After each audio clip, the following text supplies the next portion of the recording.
This section examines basic principles of light vehicle suspension systems. The suspension system isolates the body from road shocks and vibrations, which would otherwise be transferred to the passengers and load. It also must keep the tires in contact with the road. When a tire hits an obstruction, there is a reaction force. The size of this reaction force depends on the unsprung mass at each wheel assembly. The sprung mass is that part of the vehicle supported by the springs, such as the body, the frame, the engine, and associated parts. Unsprung mass includes the components that follow the road contours, such as wheels, tires, brake assemblies, and any part of the steering and suspension not supported by the springs. Vehicle ride and handling can be improved by keeping unsprung mass as low as possible. When large and heavy wheel assemblies encounter a bump or pothole, they experience a larger reaction force, sometimes large enough to make the tire lose contact with the road surface. Wheel and brake units that are small and light follow road contours without a large effect on the rest of the vehicle. At the same time, a suspension system must be strong enough to withstand loads imposed by vehicle mass during cornering, accelerating, braking, and uneven road surfaces.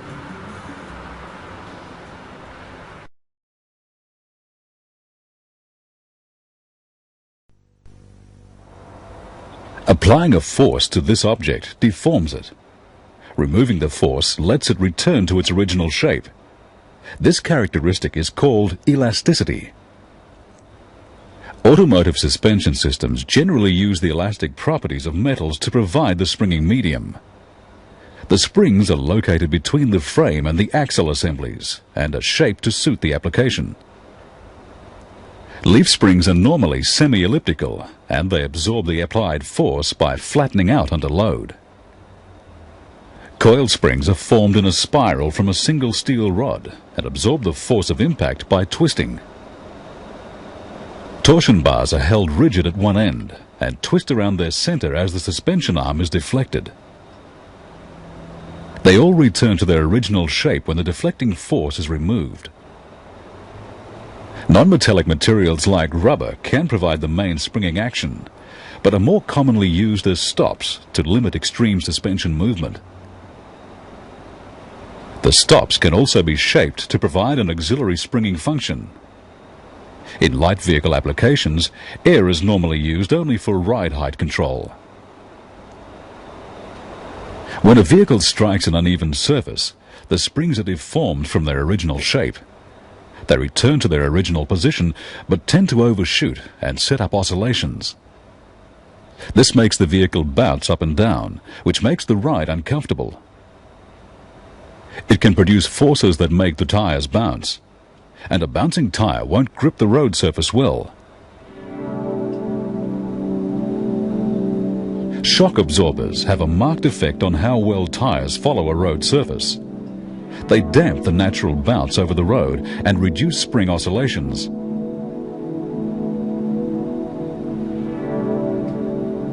There are different kinds of shock absorbers, but they all use a piston sliding in a cylinder filled with oil.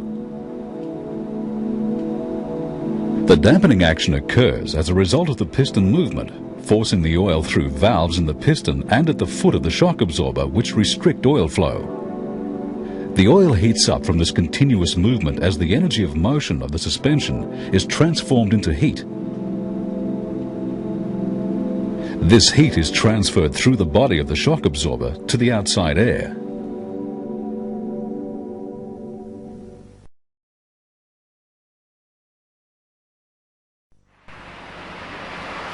This section examines the solid axle or beam axle. The solid or beam axle provides a simple means of locating and mounting the hub and wheel units. Together with leaf springs, it forms an effective non-independent suspension system. Similarly with coil springs. It is still used in the rear suspension of many front-engine rear-wheel drive cars and light commercial vehicles, and as the front suspension on many heavy commercial vehicles. On rear-wheel drive vehicles with leaf springs, The axle housing is held in place by the springs and no other form of location is needed. The drive is transmitted through the final drive unit and axles to the wheels, and therefore the axle is referred to as a live axle. When a vehicle accelerates from rest, the resistance of its mass causes a torque reaction, producing a tendency for the axle housing to rotate in the direction that is opposite to wheel rotation. A similar effect occurs during braking, but with the twisting effect in the direction of wheel rotation. In both cases, this tendency can cause leaf spring wind-up, and the twisting action can interfere with suspension motion. It is usually controlled by mounting the axle housing closer to the fixed shackle point, so that the spring's front section is shorter than the rear section. The short, stiff front section resists twisting, and a bump stop above the final drive housing can also be used to restrict upward motion during acceleration.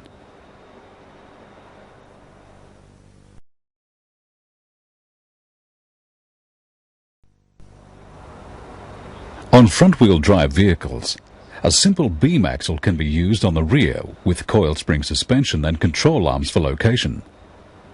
This is called a dead axle, since it only supports the vehicle and doesn't transmit any drive.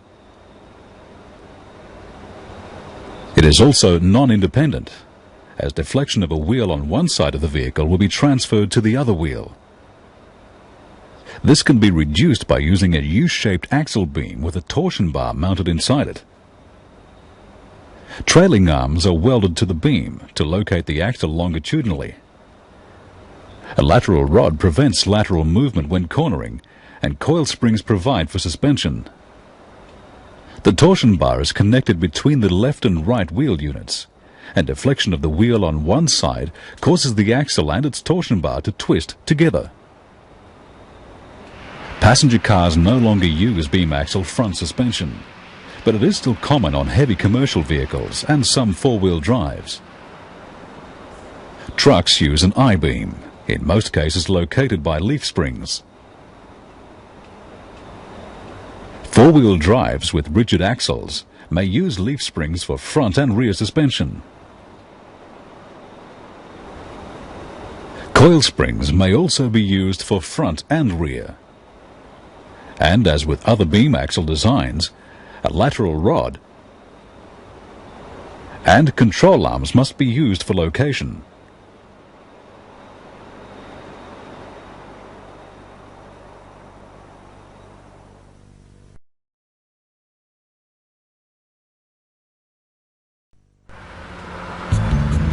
This section examines independent suspension.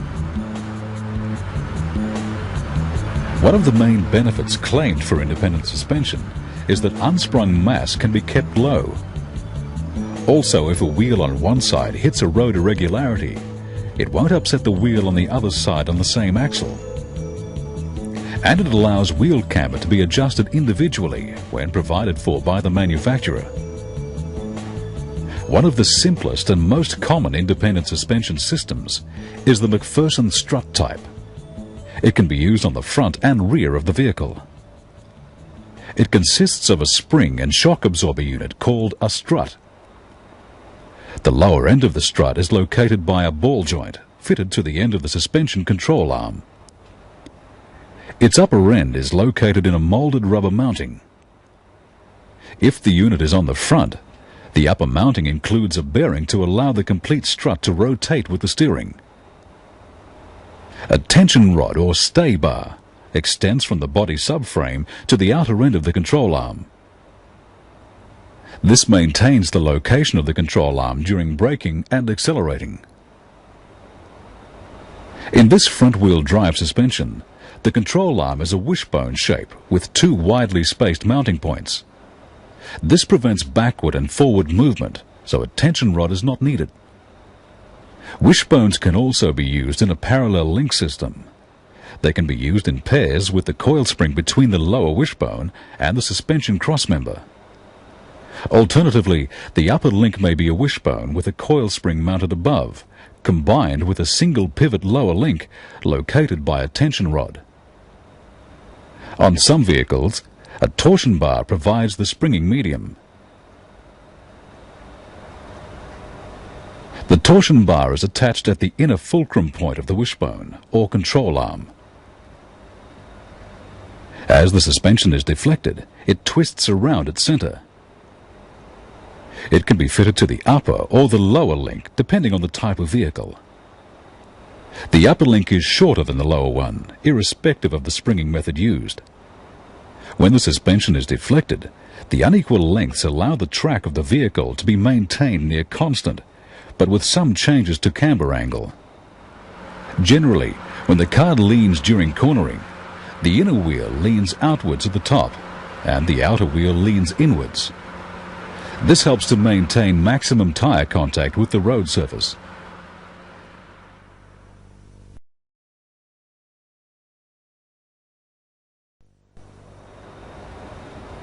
This section examines coil springs.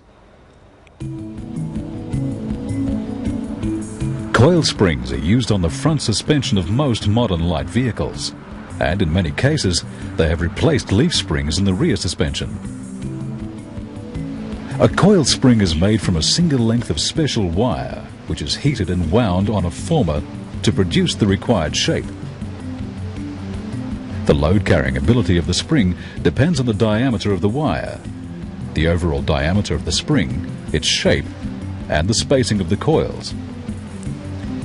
And this also decides which vehicle it is suitable for.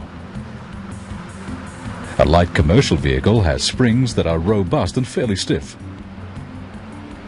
On a small passenger car, they are lighter and more flexible. The coils may be evenly spaced or of uniform pitch, or unevenly spaced.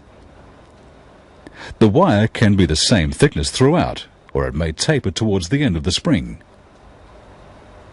The spring itself may be cylindrical, barrel-shaped, or conical. Generally, a cylindrical spring with uniform diameter wire and uniform pitch has a constant deflection rate. Its length reduces in direct proportion to the load applied. When the pitch is varied, the deflection rate varies too. The spring is then said to have a progressive rate of deflection. Similarly for a varying wire diameter. And the shape. A spring with a progressive rate deflects readily under a light load, but increases its resistance as the load increases, which gives a softer ride. As conical and barrel-shaped springs compress, they collapse into themselves. This gives a longer suspension travel for the length of the spring than for a cylindrical spring, which gives a softer ride for light load situations and a harder ride for heavy load situations. As a cylindrical coil compresses, it can become coil-bound, which limits its travel. Coil springs can look alike but give very different load ratings, which are often color-coded for identification. They normally use rubber pads to prevent transmission of noise and vibration.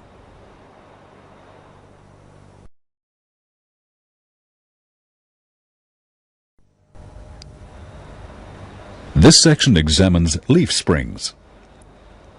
The leaf spring is one of the oldest forms of springing. It is usually used on rear-wheel drive vehicles because of its simplicity.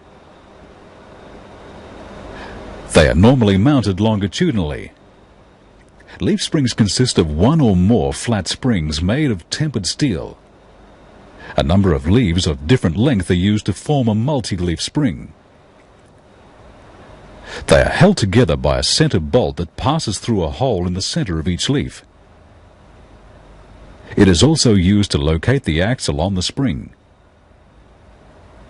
The axle is then clamped to the spring by U-bolts that wrap around the axle housing and through a spring plate underneath the spring.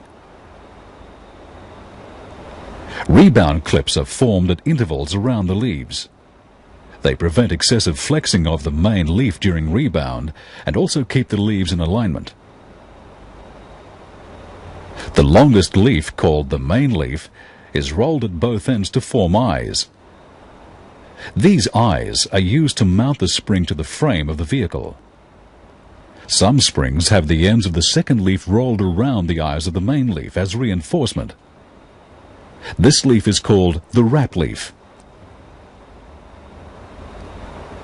The front of the spring is attached to a rigid spring hanger on the vehicle frame. The rear is connected to the frame by a swinging shackle, which provides a link between the spring eye and a bracket on the subframe. This swinging link is needed because as the spring flexes and flattens out under load, the distance between the spring eyes increases.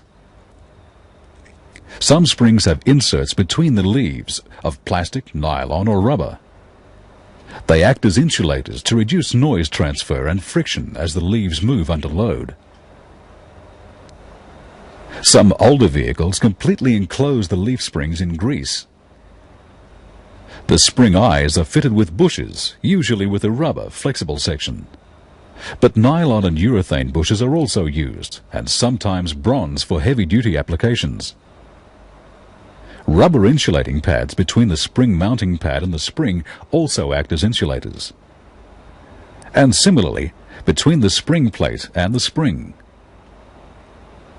The spring forms a flexible suspension unit that locates the axle housing longitudinally and laterally.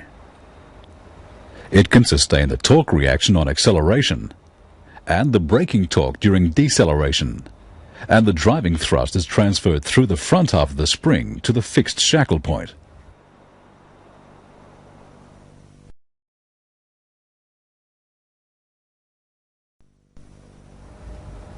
This section examines torsion bars. A torsion bar is a long alloy steel bar fixed rigidly to the chassis or subframe at one end and to the suspension control arm at the other. The bar is fitted to the control arm in the unloaded condition, and as the control arm is raised, the bar twists around its center, which places it under a torsional load.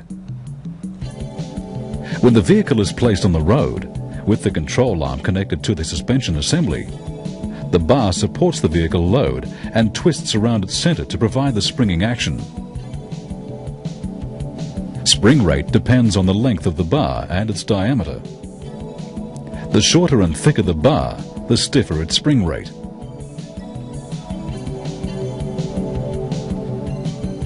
Torsion bars can be used across the chassis frame on the same principle in a trailing arm suspension,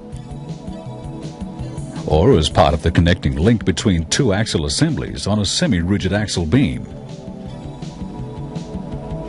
After a lot of use, a torsion bar can sag. On many vehicles, it can be adjusted to allow for this. It is used in light vehicles as a stabilizer or anti-roll bar, connected between each side of the suspension on the front and sometimes the rear.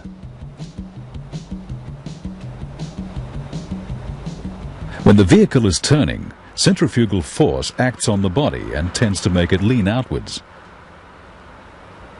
The anti-roll bar or stabilizer tries to use its connections to each side of the suspension to resist this roll tendency.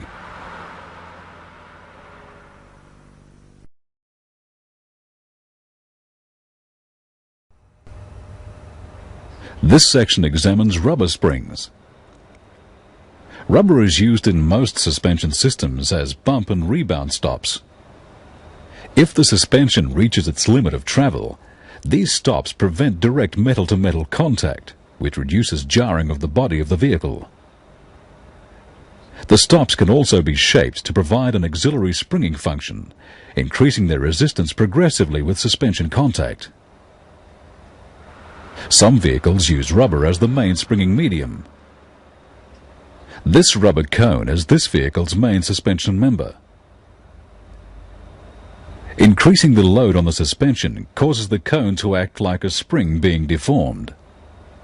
When the load is removed, the rubber's elastic properties tend to return it to its original state. Rubber has a number of advantages. It doesn't need to be lubricated. It can be made into any shape as required, and it's silent during use.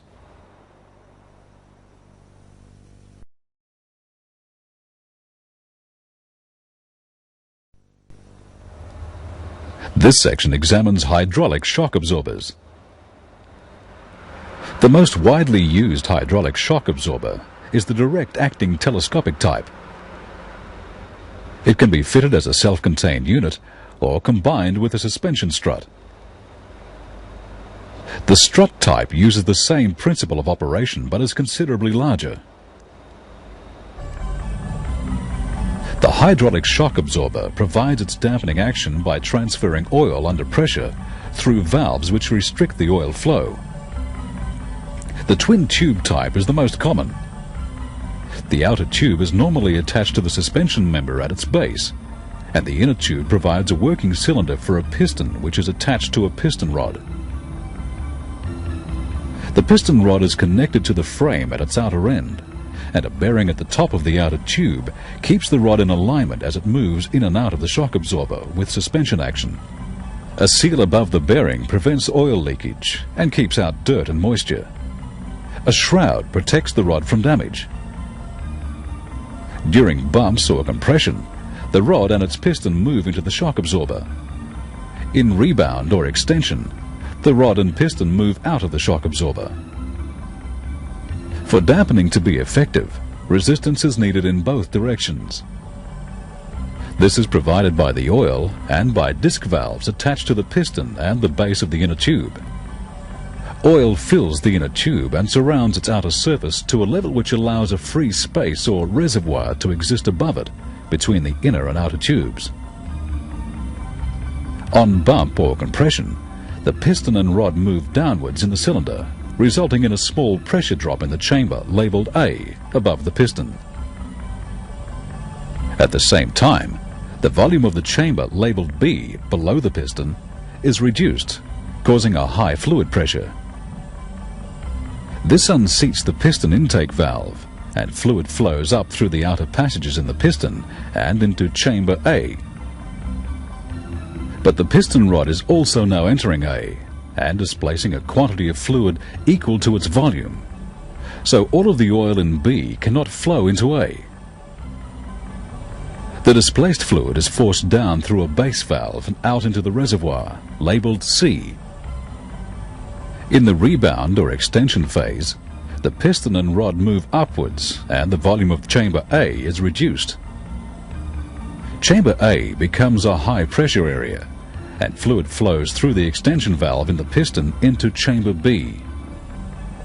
However, the withdrawal of the piston from B greatly increases its volume, and fluid flow from A is insufficient to fill the space. Pressure in B falls below that of the reservoir, causing the base intake valve to be unseated. Fluid flows from the reservoir into chamber B, keeping the inner tube full. The valves provide control over the amount of force required to pass fluid through them at any given piston velocity. They can be made to open in stages according to fluid pressure. This allows light resistance to motion when the piston moves slowly, and heavy resistance when piston velocity is high. The rapid movement of the piston, continually forcing the oil backwards and forwards through the valves, causes it to heat up as it absorbs the energy of motion of the spring and converts it into heat. The heat is transferred through the outer tube to the outside air. However, the hotter the oil becomes, the greater its tendency to aerate. Aeration occurs because of the high velocity of the oil as it passes through the small passages in the valves. If the velocity is high enough, air dissolved in the oil comes out of solution as small bubbles and forms a foam. Aerated oil has a certain amount of compressibility, so it is unable to provide the dampening force previously achieved in the non-aerated condition. The performance of the shock absorber is thus considerably reduced. This effect is called shock absorber fade.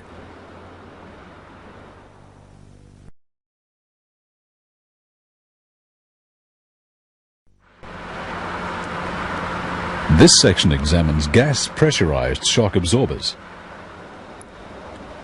In a hydraulic shock absorber, the oil heats up as the energy of motion of the suspension is dampened. The rapid piston movement as the vehicle moves over the road causes the hydraulic fluid to aerate, This reduces the dampening effect, and the shock absorber's performance very quickly deteriorates. This condition is called shock absorber fade. It can be reduced substantially by pressurizing the fluid with gas, usually nitrogen. In this monotube design, fluid fills the chambers above and below the piston. As the piston moves in the cylinder, valves control the movement of oil from one chamber to the other. Pressure on the oil is provided by nitrogen gas at the base of the cylinder, acting on a free-floating separation piston which separates the gas from the oil. On bump, the piston moves downwards, and the penetration of the piston rod displaces a quantity of oil equal to its volume. The separation piston is displaced accordingly, and gas pressure increases. On rebound, the piston and rod move upwards, and gas pressure reduces as the separation piston follows the movement. Pressure on the oil is maintained even when the piston and rod are at the top of their stroke.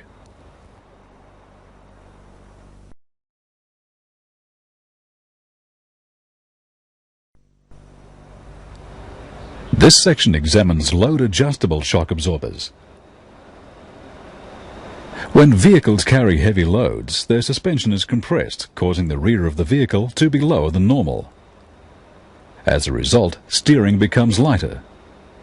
The alignment of the headlights becomes too high, and the compression length of travel of the suspension over bumps is reduced, causing discomfort to passengers.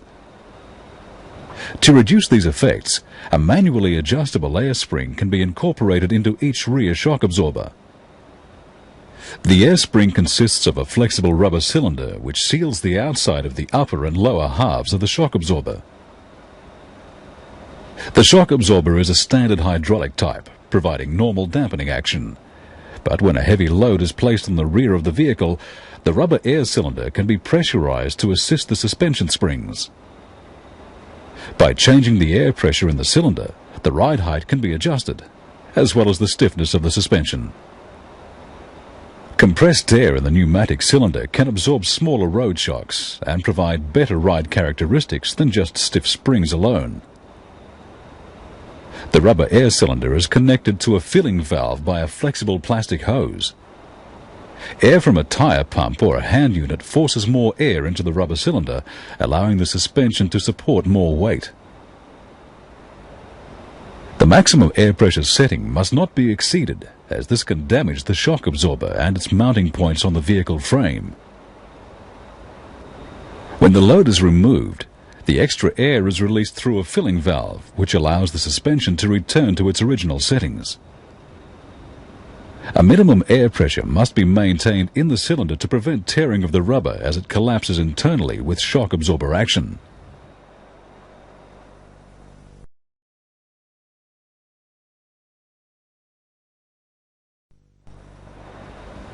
This section examines manual adjustable rate shock absorbers. Adjustable rate shock absorbers provide a means of changing the rate of dampening of the spring oscillations to suit varying road conditions or driver preference. This shock absorber has a manual external damper rate adjustment. The position of the valves in the piston can then be changed to vary the number of restrictions the oil has to pass through and to vary the force needed to open the valves. In this position, all of the orifices are open, and a small dampening effect is applied to the oil. The spring force applied to the valve is also reduced to allow the valve to open more easily. This means the oil can flow through the valves more easily, which gives a softer ride, but can also allow more rolling and pitching of the body of the vehicle. Closing some of the orifices and increasing the spring force applied to the valves makes it harder for fluid to flow through the piston. This increases the dampening effect of the shock absorber. The method of changing the position of the valve varies. On this model, it is adjusted by a spindle that reaches down inside the plunger. On this shock absorber, when it's extended to its maximum length, a pin is depressed, locking in an adjustable slide on the piston assembly. Twisting the two halves of the shock absorber changes the number of orifices and the spring force on the valves.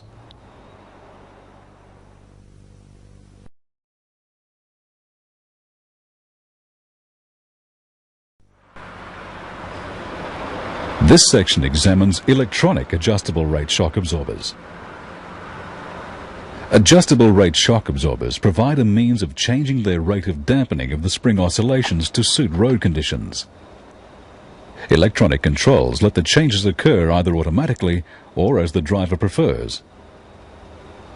Each shock absorber has a rotary solenoid that can alter the dampening rate by changing the number of restrictions the oil must pass through. In this position, all orifices are open. Oil can flow more easily through the passageways in the piston. Only a small dampening effect is applied to the oil. This provides a dampening force that emphasizes ride comfort when traveling at low speeds. Closing some orifices makes it harder for fluid to flow through the piston. This increases the dampening effect of the shock absorber, providing a firmer ride, more suitable for higher speeds and faster cornering. The solenoid is operated by an electrical signal from the electronic control unit, or ECU. The ECU allows different modes of operation according to a selector switch on the dashboard. In the auto position, the dampening effect at the front wheels is increased at road speeds above 80 km per hour. This improves vehicle stability at high speeds. The rear shock absorbers stay at their normal setting. The manual position has two settings, normal or sport. In normal setting, all shock absorbers remain at a rate suited to ride comfort. There is no change to the settings at high speeds. The sport setting increases the dampening rate of all the shock absorbers. This is more suited to brisk driving with heavy acceleration and cornering.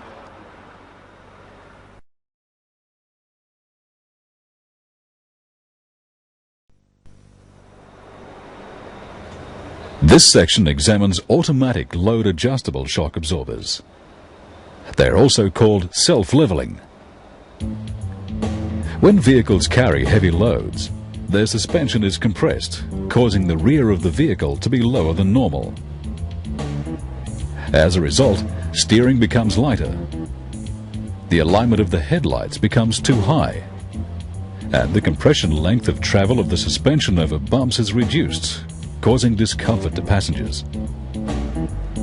A lower vehicle handles better on smooth roads, but on a rough road, reduced suspension travel can let harsh road shocks be transmitted to the passenger compartment and cause discomfort. An automatic load-adjustable suspension system controls the vehicle ride height automatically, according to the load placed over the rear axle. It consists of air-adjustable shock absorbers fitted to the rear suspension, an electrically driven compressor and air dryer assembly, and an electronic control unit, and associated wiring and tubing. The ECU is mounted to the crossmember over the rear axle, and a movable link connects it to a rear suspension member. As the vehicle is loaded, the normal suspension springs are compressed, which lowers the height of the vehicle. When the ignition is switched on, the ECU senses the lowered ride height and switches on the air compressor. Air is directed to the shock absorbers, causing the airbag around them to expand and raise the suspension to the normal trim height. If the load is removed, the suspension springs expand, raising the height of the vehicle. The ECU senses the raised ride height, and air is exhausted from the shock absorbers, causing the airbag to deflate and lower the suspension to the normal trim height. During normal suspension operation, continual adjustment of vehicle ride height is prevented by a time delay in the ECU. This allows the trim height to be adjusted only when the ECU reads an out-of-trim signal for 5 to 15 seconds. The compressor run time or exhaust time is limited to 2 minutes. This prevents it continuing to operate if the system develops an air leak or if an exhaust vent remains open.